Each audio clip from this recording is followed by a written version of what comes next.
The two Amazon procurement nerds are back. We are actually recording on a weekday, which is rare for us. We normally record on the weekends, but we got to chatting and personal catch-up time on Sunday, and so we pushed it to today, which is Monday.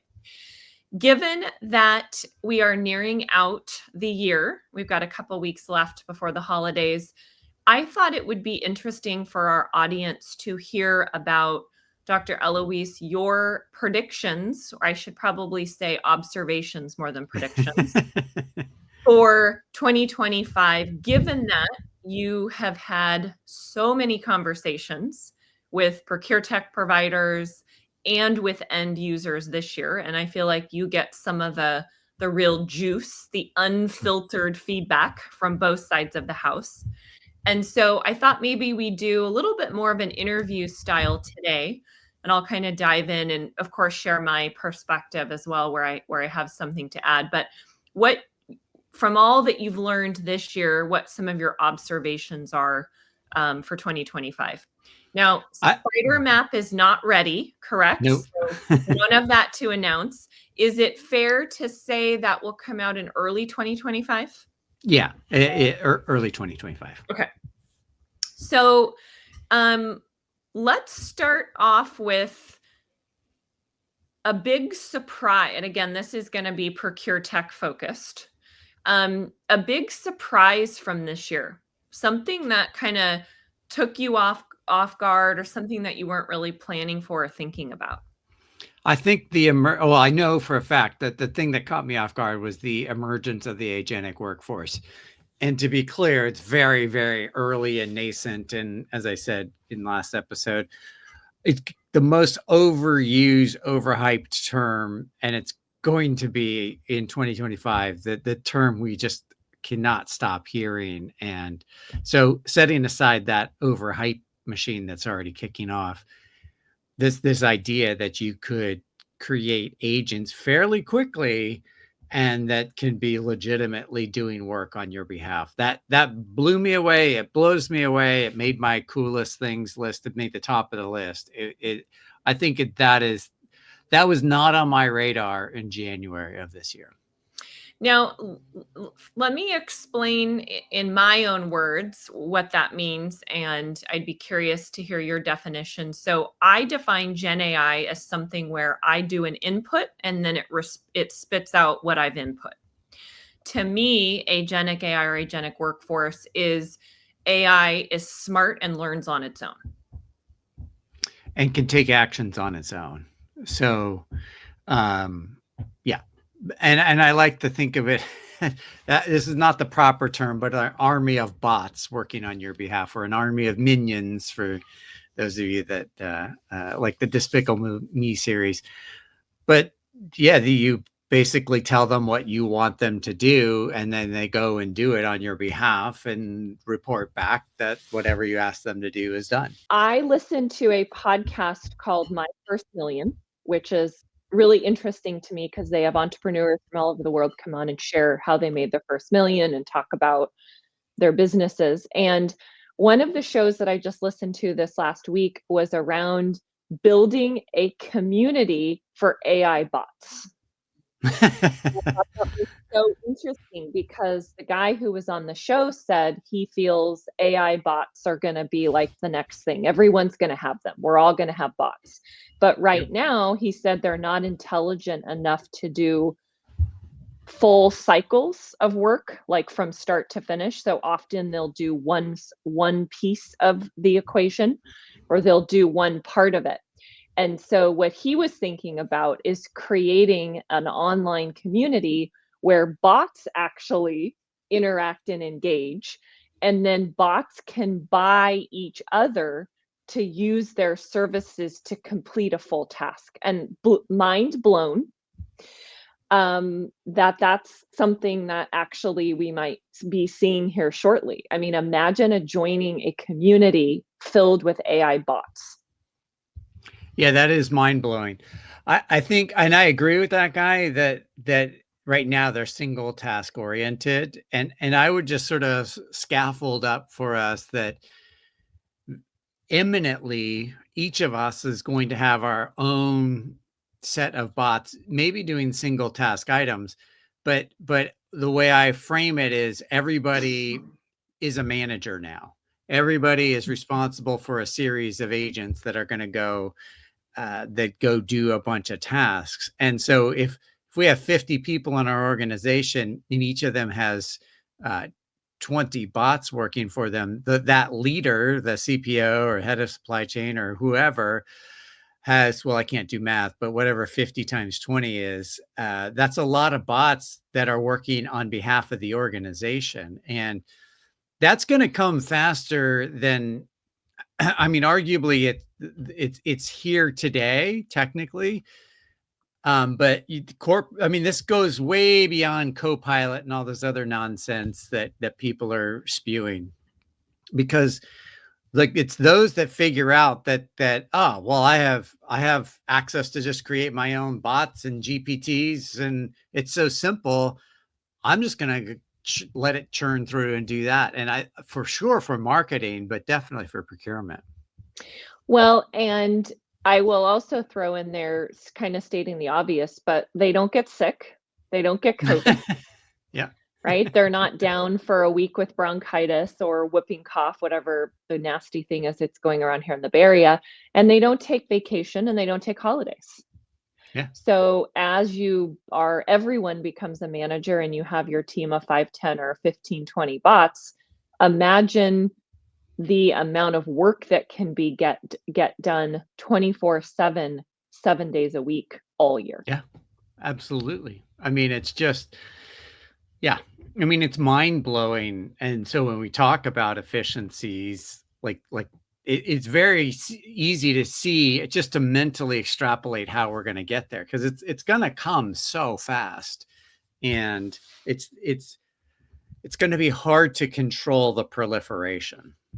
So tying this to our conversation today around ProcureTech observations for 2025, what have you seen from an AI perspective this year that you think is something that's really going to work well and continue to make strides next year?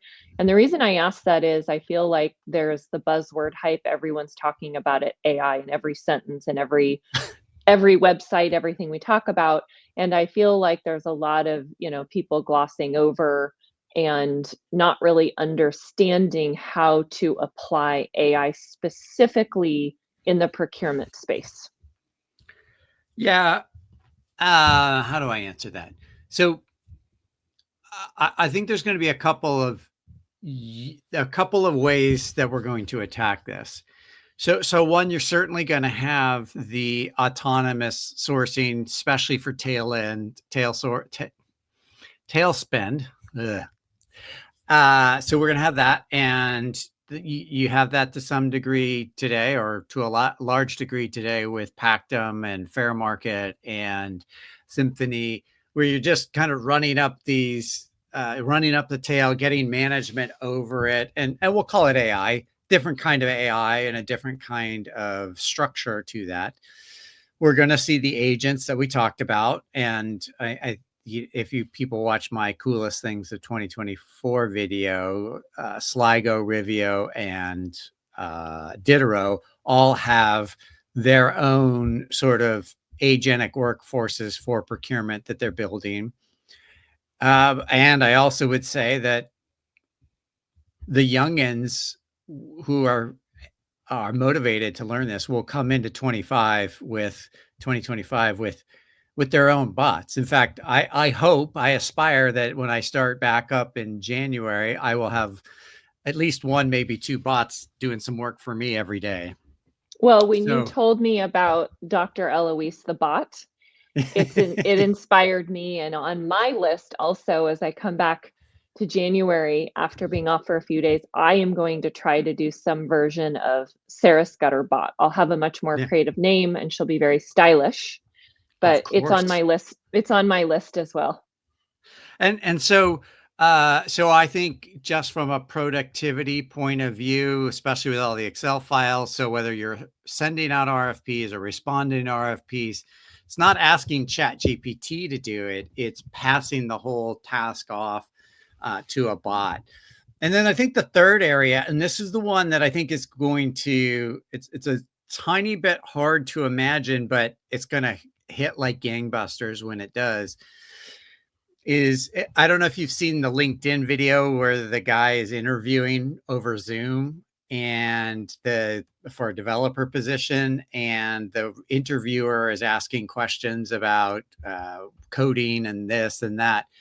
And the interviewee has a separate window right next to the Zoom window with a Chat GPT running. I think it's Chat GPT that is listening to what's being said by the interviewer and creating answers or giving answers to the candidate. And there's no doubt in my mind that this technology exists for negotiations. And you can see that this will fundamentally transform negotiations between procurement and suppliers. And I don't think you can buy that off the shelf today, but there's no doubt I wouldn't be surprised in March or by the summer that we'll see that.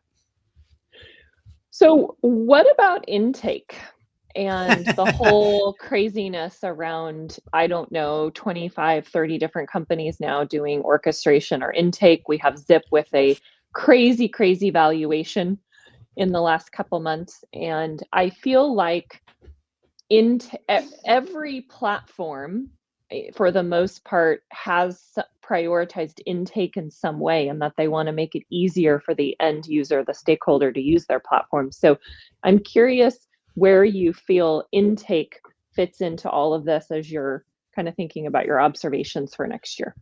Well, I think I'm going to answer this in a couple of ways, because I think we have to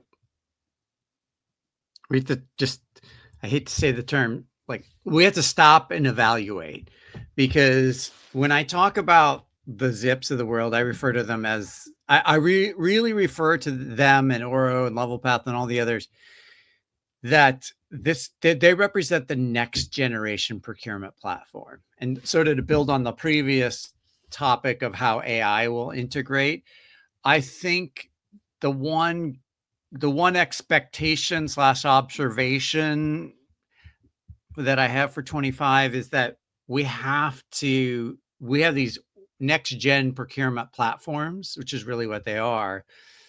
And what will really make them be that is their ability to layer in the agentic workforce. Now, I say that, and it's so clear to me that that's what has to happen. So you'll have the orchestration tools add the agents, and the agentic workforces add the orchestration. And I don't know what that looks like. I don't know what the timing will be, but it's so clear that those two are headed for convergence. And I think that's a good thing, because you're going to have serious built-in automation.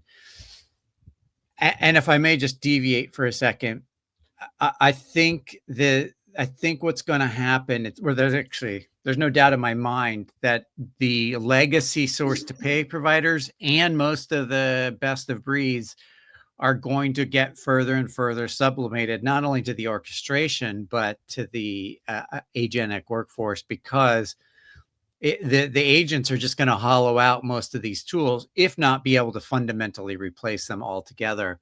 And so this is going to usher us into this next generation platform a lot sooner than I think we were already all anticipating. Yeah, and where my mind went is kind of the last part of your comment around, are these, I'm not sure if we're calling them bots, these AI bots, agentic bots, are they actually going to replace procure tech platforms? I think to a large degree, yeah. Or sublimate them, and that's the same thing, because if I have a bot that sublimates any tool, doesn't really matter what the tool is, means I'm not going to pay nearly as much for it.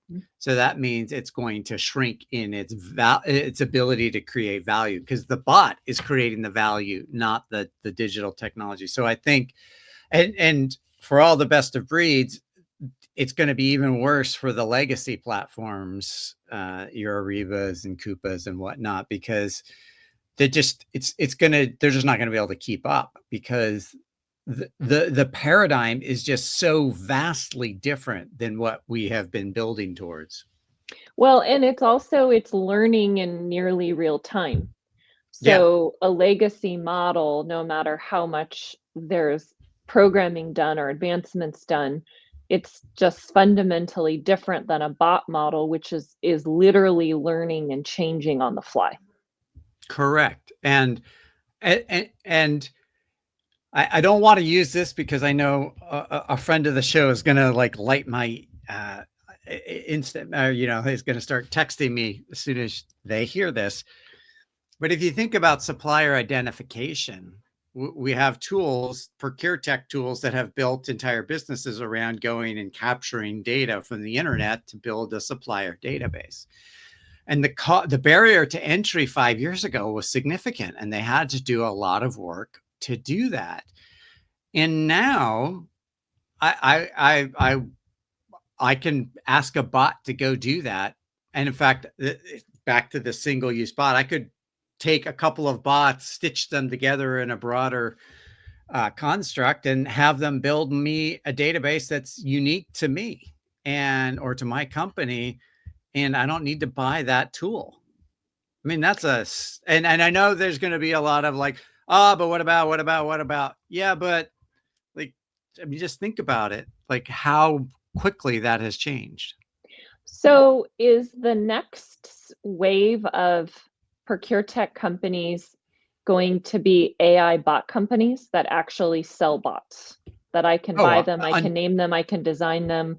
So you're no longer selling platforms, you're just selling bots. Well, I think in a theoretical, if we were in the ivory tower thinking about the theory of this, I think that's yes. I think in practical terms, there's a lot of tech debt, and we can't just go around replacing systems. So I think you start to layer in the bots one at a time, and they just take one task, and then they take another task. And there's probably 50 or 60,000 tasks. So this is not going to be like January and all of a sudden we have all these agents running around. It's going to be one at a time, one off. But there will be a point where we hit scale on that.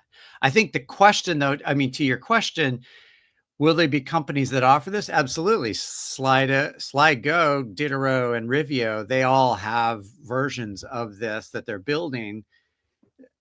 However, there's the question that's going to come up is what's the barrier to entry? Because if I'm really, really motivated, because I did a workshop a couple of weeks ago, and one guy was like loving this whole discussion, and he's so motivated, and I know that he's going to go and he's already got his bot built. Yeah, I guarantee you we're in December. He's out building his bot, and by January he's going to have a bunch of bots. So this again, it's that barrier to entry. We're going to have a lot more build versus buy. Mm-hmm. Well, and then not to get too off topic, but I'm curious how this model will be priced. Right. Because you and everybody else. Right? I mean, if I have a team of 15 bots working for me and it becomes a highly, highly competitive space and I can buy bots from 100 plus providers, there's got to be some sort of revenue model and incentive. So that is a whole, that could be a whole show or topic sometime talking about that. I haven't wrapped my head around where I think that whole thing is going to land. Well, and I think we're going to have to do that March or June or September of next year, because I think it remains to be seen. Because the question then becomes is, well, if I'm paying, 10 cents a transaction or whatever, and I'm doing thousands of transactions an hour, that's going to add up very quickly, and it's going to be a tolling charge of sorts. Then it's like, well, maybe I should just build my own. And that's where I think we're going to get this really weird dynamic of we're going to build some bots on top of what we've bought. And it sounds like a Dr. Seuss, the start of a Dr. Seuss thing, but build some bots on what we bought. or and so I think that's really going to be an interesting challenge to sort of sort that out, because at the end of the day, you can build some of this because Yeah, we're not and really building. yeah, and it's like then the next person undercuts the next and the next and next. At some point, there's a bottom, Right, right? exactly.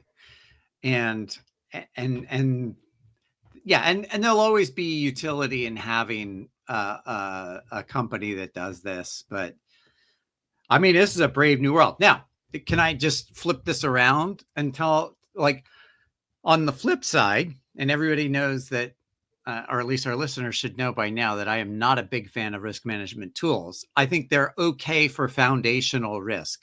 So if we're going to call it foundations of risk, then I'm okay with them as tools. They are not risk management platforms.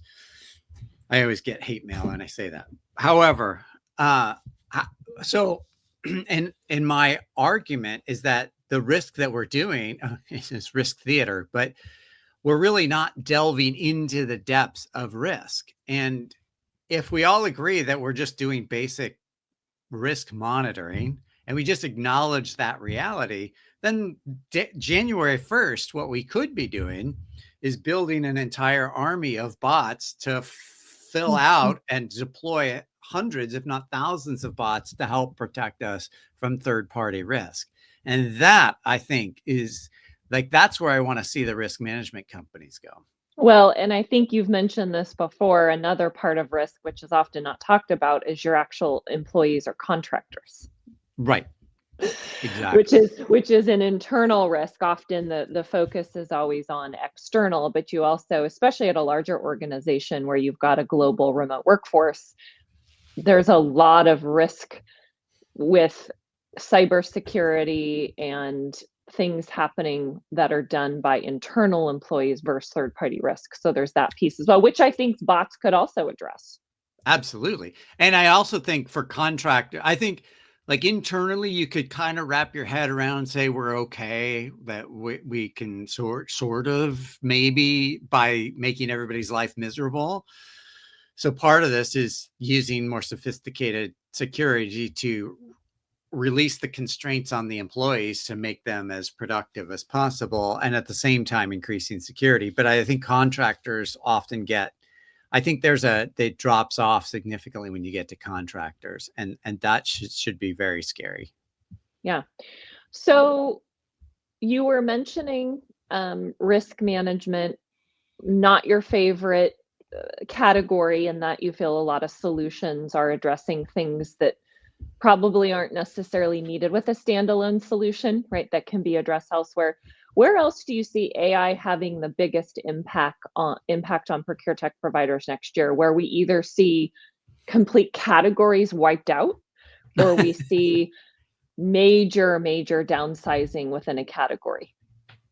All right. So let me just go around the value chain. So I've been critical of risk. And I think if we reimagined risk around the tools or the foundational data, and then the agents actually go and augment and do a bunch of other things, I think there's a lot of potential there. So ESG, for those that practice ESG, I think after January 20th, I don't think a lot of US companies will be caring much about ESG. But I do think you could run the same play there of use the tool for foundational data and then sort of build and elevate off of that. Contract management CLM systems, obliterated. Get out of here with those tools. Just like stop buying them and ditch the ones you have, because you don't need them anymore. And you think those will be fully replaced with bots? Or just Gen AI in general. Yeah, I mean, we have so locked onto documents as the contract, and what we really need these contracts to be is more extensible sets of data that we can then program.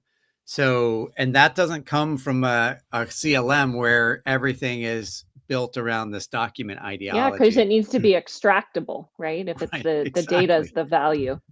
Yeah. So, and ultimately the systems, again, if you have a big iCertis implementation, you're just going to put it in the closet and then send an army of bots to go extract and do whatever, pull it out. And then you're going to go look at Icertis and why am I paying X amount of dollars to you when you're just a glorified document repository? So CLM completely gets annihilated in this. I've been saying that for a long time. What else? Certainly requisition systems, the procure part of procure to pay has to vastly change because the interfaces are just terrible and horrible. And I should not be asking the user to enter in 25 or 30 or 40 fields just to requisition something. So the procure part, absolutely. What about supplier management? I think there's, I think there's great opportunity for SRM and or sort of just supplier management broadly speaking, where there's identification, management, performance, et cetera. However, and this is the big caveat, I don't think you can buy a tool for that anymore. And I think bots will do this much better. And I'd have one bot that creates and maintains my supplier records and another bot that manages the data integrity and another bot that goes and pushes the data into other transactional systems. I mean, you could see that happening very quickly. And I don't need a bot. I would not buy an SRM tool as such. So what about spend analytics?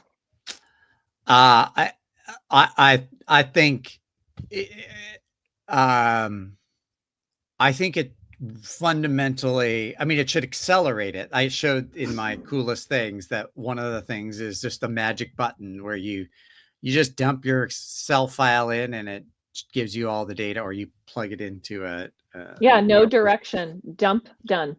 Dump, done. Right. So that should bring the costs down. And then we need to move to, I think what happens, I think AI is the driver, but what happens is you start to collapse down into category management and you start to, because I think those two start to merge because you need them. And maybe with market research and even supplier identification, I think AI is sort of underpinning all of those different things, but it's not one tool, but it's a lot of inputs that, again, this gets to orchestration and how do I manage all these bots doing this and doing that. Mm-hmm. What about something that you think won't be as impacted by AI? Is there one category or set of tools or a company that stands out where you're like, wow, given all the change that's coming with these AI bots and the change that they're not going to be as impacted? I don't think payments are going to be quite as impacted. I think the payment issues have way more to do with regulation, deregulation, how the credit card companies are changing or getting broken up or not getting broken up. I think the emergence of smaller players like Stripe and what's the other one? Anyway, the little Square. I was like the little Square thing, you know, like. I used to see those plugged into lots of cell phones for like hairdressers, and yeah, I don't see the squares as much anymore. Yeah, well, now you can do it all on your phone. That's right. So like Apple will take the payment. So like those are disruptions that I think we'll see more in the payment space, but I don't see that being tackled by the agents or just other, some of this newer AI. I could be wrong. I'm not a payments person, but it just seems to me that's from a procurement point of view, that's not where we're going to see a lot of this. I think sourcing the way we are doing it today will largely stay, unfortunately, the same. And I'm not convinced. Again, I think for the tail, however we want to define it, because that tail could be a lot. Well, it could be. It is a lot for many companies. It is a lot. And it may always, if you can automate that, then maybe having a long tail doesn't matter as long as we have some management over it. But I think your tier one spend, your directs and all that is going to be human managed for a long time. And I think it should be. And so we might see like that negotiation thing I was telling you about, but I don't really think that it's going to. I think sourcing has a long way to go because A, it's complicated, and especially at the scale when you're talking about, I don't know, steering wheels for General Motors or processors for Dell or a steel manufacturer. Right. Or chemicals for a toy company. I mean, these things are so fundamental that, yeah. So to recap, AI's here. It's a major disruptor. AI bots are going to be the future. We're going to have an agentic workforce. Dr. Eloise and I both hope to have our own bots in January. We should commit to that publicly. You think CLMs, like contract management tools, are going to be just annihilated. Yep. Risk platforms are going to have a big challenge as well. You feel spend analytics platforms, huge changes, not that they'll necessarily go away, but much quicker, faster go to market because of all the enhancements that will be able to be done with AI. And payments, you think, are probably going to be the most untouched by AI next year, just given all the regulations and complexities around government standards and requirements. That seems to me to be I think that's a very fair recap. I'll close out our observations. I was just reading Crunchbase. I get an alert every day with updates from investments. What do you think about investment community as it relates to ProcureTech for next year? I want to plead the fifth. I'm totally putting you on the spot. No. This was not planned and prepared for, but I think it's a really relevant thing to be talking about. We've had a crazy valuation from Zip, I think heavily due to the payments piece, which makes their intake or orchestration very different. But other than that, a lot of folks I talk to think that funding is really going to dry up next year for ProcureTech. So one more on the recap, which will lead into my answer. I think the other piece is the orchestration, the agentic workforce, and this migration to the next generation procurement platform. I think that's the big one. I think if you fall under that umbrella of orchestration / agentic workforce, now, whether you're one or the other or both, I think that still remains to be seen. I think that will remain a key topic. A key area of funding. And I would fund that. I would invest in that my own. I'm not giving financial advice. Just I find that I see that being a very interesting investment area. I think everything else in ProcureTech is going to struggle to get funding, and those that are self-sufficient that haven't taken external funding are going to do quite well because they'll be able to weather the storm and they don't need to worry about this, and they could just keep building their business until that there's an exit. And I think we still will see other Zip type valuations. It's going to be slim pickings for sure. So it's going to be things that are orchestration / platform plays like we see with Zip and Level and Oro and LevelPath. But also, I think sourcing tools will remain strong. We saw Globality raise again this year. So it's always a strong play because sourcing is where we get the value. So there's a lot of sourcing tools, and I think they will remain relevant.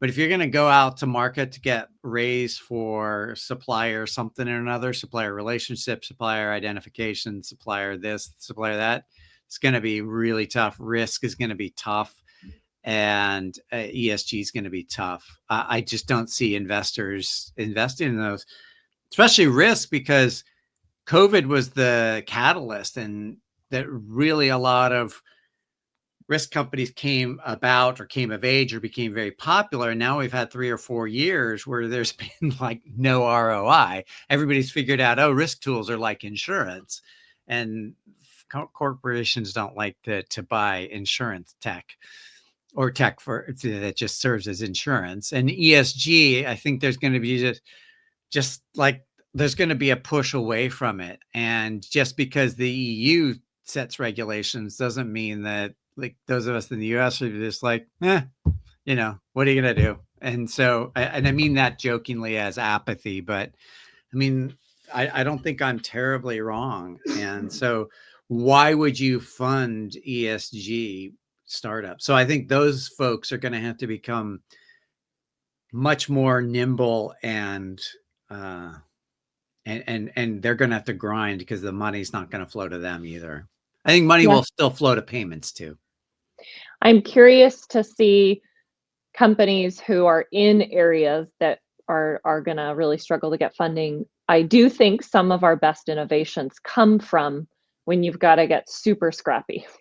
Yes. And you've got a platform that is probably not going to be viable, and how you pivot and change. So I'm hopeful that we're going to see some pretty cool innovations come from that. And if I mean, I don't want to sound like a broken record. I wonder if people even know what broken records are anymore. But anyway, at the risk of repeating myself, what I have seen that has kind of blown me away in the second part of this year is the number of single or dual entrepreneurs that have line of sight to clients or have clients without building out a massive team. Like, so Sligo, Matt at Sligo, one guy, Rivio, a man and a woman, Diderot, 3 guys, and they've gotten off the ground. But also I just saw, I'm drawing a blank on what the name of it was, but a woman that just has been steadily building for the last 6 months, sourcing analytics, like something to help you by herself, and making great progress. So that, to your point about scrappiness, I think that's okay. I don't think we need big teams, big funding rounds, because I think we might see an era where there's just like 1 or 2 people can make a huge difference. Well, there's your proof of concept, right? Don't spend millions, build small. But I think you can go further.